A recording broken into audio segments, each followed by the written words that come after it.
Ela é jornalista de formação. Chegou a exercer o ofício por algum tempo, mas optou por outra forma de comunicação, o cinema independente, seja no formato documentário, seja na ficção.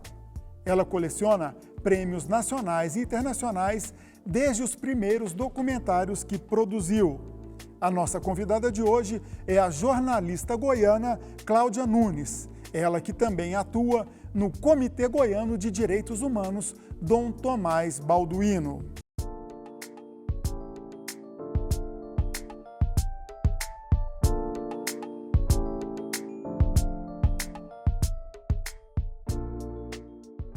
Olá, Cláudia, prazer ter você aqui com a gente no TBC Memória.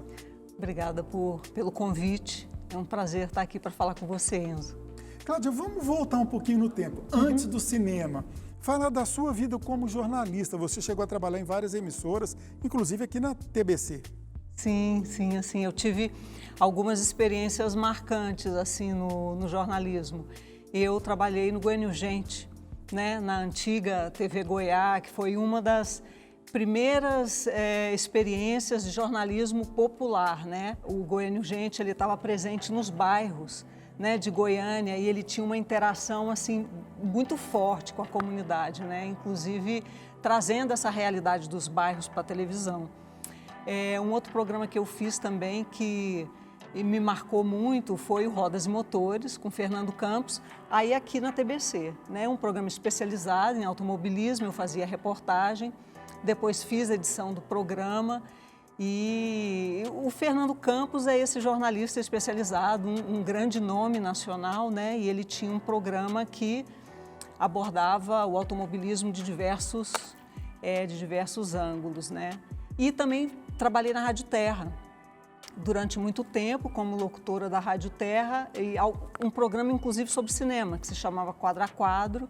Tinha um outro programa que era o Rádio Mulher, também especializado aí nessas notícias relacionadas ao gênero, né? Feminismo, gênero, essa realidade da mulher.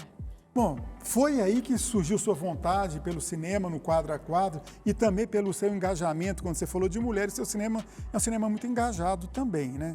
Eu atuei em algumas redações, né? E eu sempre achei assim, a rotina do jornalismo de redação, de você ir para a rua e ter que voltar, tipo, o Jornal do Meio-Dia, e aí você tem que chegar e fazer, né, entregar seu texto, entregar seu off, assim, eu sempre achei muito massacrante isso, sabe? Sempre gostei mais de ter mais tempo, de fazer reportagens especiais, então, assim, eu entrei no cinema pela porta do jornalismo, né? E assim, bem já direto no documentário. Mas assim, na universidade, eu me formei aqui na UFG, na universidade eu já mexia em algumas coisas no estúdio, sabe? E sempre me interessava assim por essa coisa de experimentar com a imagem, de fazer reportagens mais longas, né? Já no curso, então foi uma transição meio que natural, assim. Tá, e no seu segundo trabalho, o Rapsódia do Absurdo, foi um documentário que ganhou prêmios. Fala um pouquinho desse trabalho. O Rapsódia do Absurdo, ele é um documentário que ele fala sobre a luta pela terra, né? Tanto no campo como na cidade. E ele traz as imagens de 2 despejos, que são despejos assim, emblemáticos nessa luta pela moradia, né?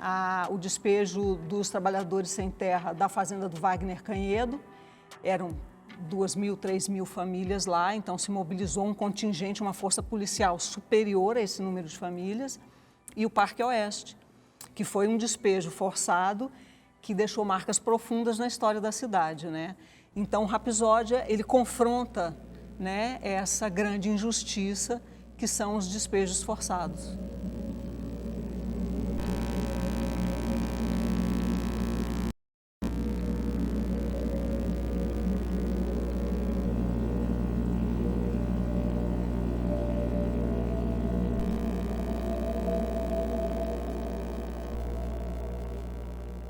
Ele foi exibido em 30 países, ele tem 19 prêmios nacionais e internacionais, um filme que circulou muito, daí eu circulei muito com o filme, né?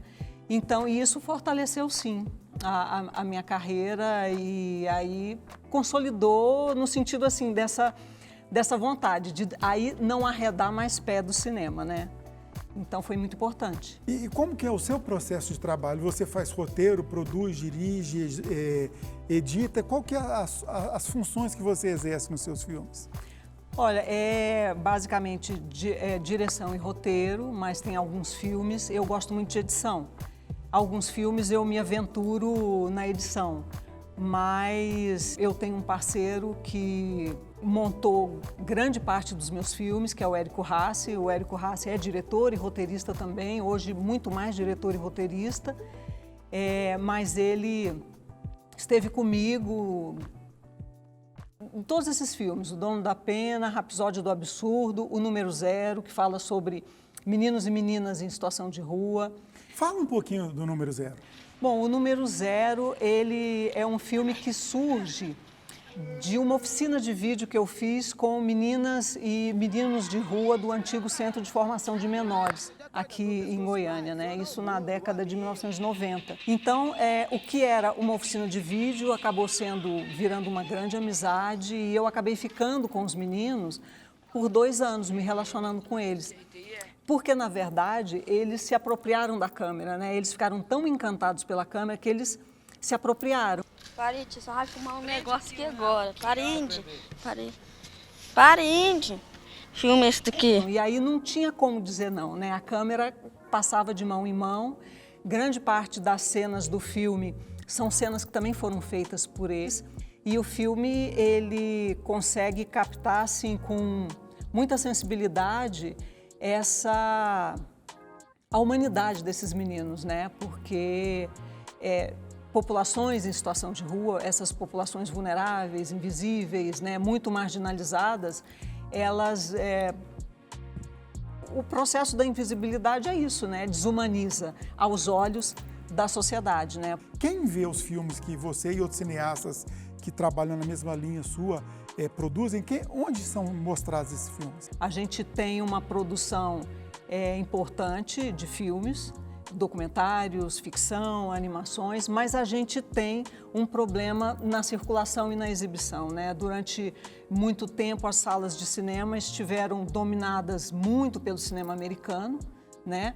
Até que isso foi uma luta da classe audiovisual, a gente conseguiu aprovar a Lei Jandira Fegali, que aí destinava uma parte da programação de TVs, né, e de cinema, tinha que ser destinado para o cinema nacional, porque a gente filmava, mas a gente não se via no cinema, né?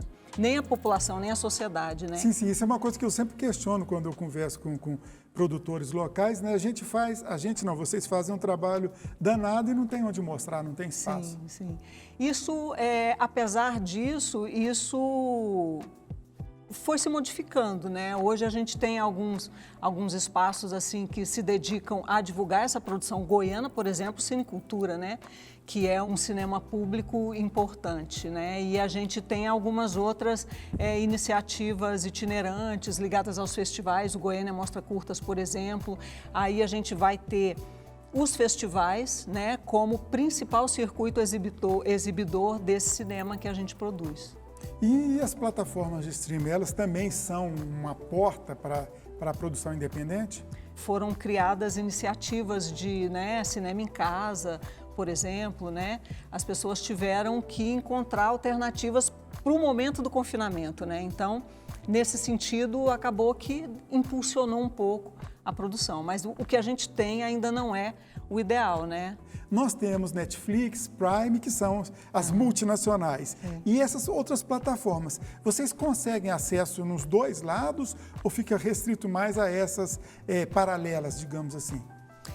Olha, depois que com a lei, né, que pede essa cota, né, que destina uma parte aí da produção de TV, e isso entra, né, os streamings também. Entra também, sim. Entra também porque eles passam a promover parcerias com produtoras nacionais, né? E aí passam a se interessar por essa produção, porque assim, isso possibilitou um maior exercício, né?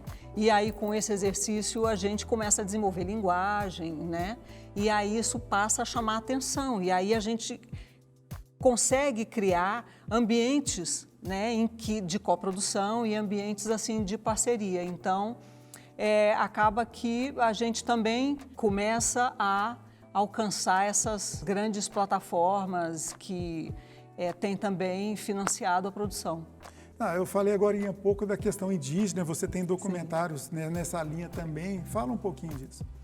O documentário mais recente, que é uma parceria minha com o Érico Rassi. O Érico e eu, a gente dirigiu e fez o roteiro, né, do Resplendor. O Resplendor, ele conta a história do presídio indígena da ditadura militar. Né? Era um capítulo assim, muito obscuro. Onde era esse presídio? Em Resplendor, em Minas Gerais, no território Krenak. Né? Então, eles construíram esse presídio para encarcerar exclusivamente indígenas. Né? Então, assim, o que o filme revela é que não havia apenas uma estrutura de opressão e repressão para militantes de esquerda na cidade. Né? No campo, também houve uma repressão semelhante aos povos indígenas, porque os povos indígenas, eles se colocavam, eles enfrentavam as grandes obras da ditadura militar. Né? Então, eles eram um obstáculo. E então o presídio vem para controlar. Sim. Itaipu. Sim, eles paralisaram algumas obras. Né? De certa forma, ele não se integrou a um movimento político identificado como tal. Mas, no entanto, suas atitudes eram todas políticas. Por exemplo, ele impediu obras na Amazônia, né? Ele retardou as obras. Eu não vejo nada mais político do que isso, de que afrontar uma obra de uma ditadura militar. É um fato político muito forte. A sua carreira como ficção, o que você fez e o que você está planejando de ficção? Falamos muito de documentário, né? Sim. Meu primeiro filme, na verdade, ele é uma ficção, chama O Dono da Pena. O Dono da Pena, ele é a adaptação de um poema do Marcos Caiado, né? Poeta goiano. Sim. É extremamente talentoso, Marcos Caiado, um grande amigo. E então ele é uma ficção sobre esse poema, né? Que fala sobre um poeta que repete sempre a mesma rotina, um poema que questiona a falta de ousadia, né? Abro a porta, caminho pela calçada. Meus passos não são nada menores ou maiores do que foram ontem. Então, assim, eu começo na ficção, depois eu vou para o documentário e, de vez em quando, eu volto à ficção, né? Tem um outro que se chama A Porta, que é estrelado pelo Reginaldo Sade, né? Um grande amigo, teatrólogo, né? E pelo Ivan Lima e Cláudia Cavalheiro, né? Então, assim, também é uma ficção que aí vai falar sobre a disputa silenciosa entre a agricultura e os carros, né? Como a gente está asfaltando o planeta, como a gente vai aumentando a nossa frota, né, de veículos, e aí a gente vai perdendo terreno, perdendo terras agricultáveis, né?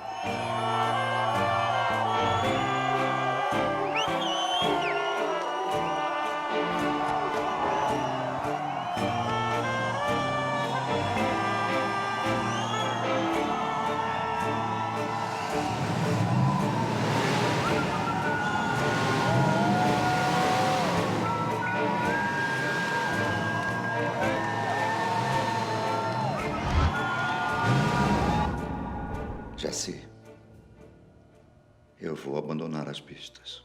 Tem um que eu estou finalizando que se chama Como Fazer uma Máscara Antigás. É uma mistura de ficção e documentário. Esse está em finalização já há algum tempo. Vamos esperar para ver em breve, então. Cláudia, nosso tempo acabou. Agradeço muito a sua participação. Muito obrigado por ter estado com a gente aqui. Imagina, eu que agradeço. TBC Memória, ajudando a preservar a história de Goiás.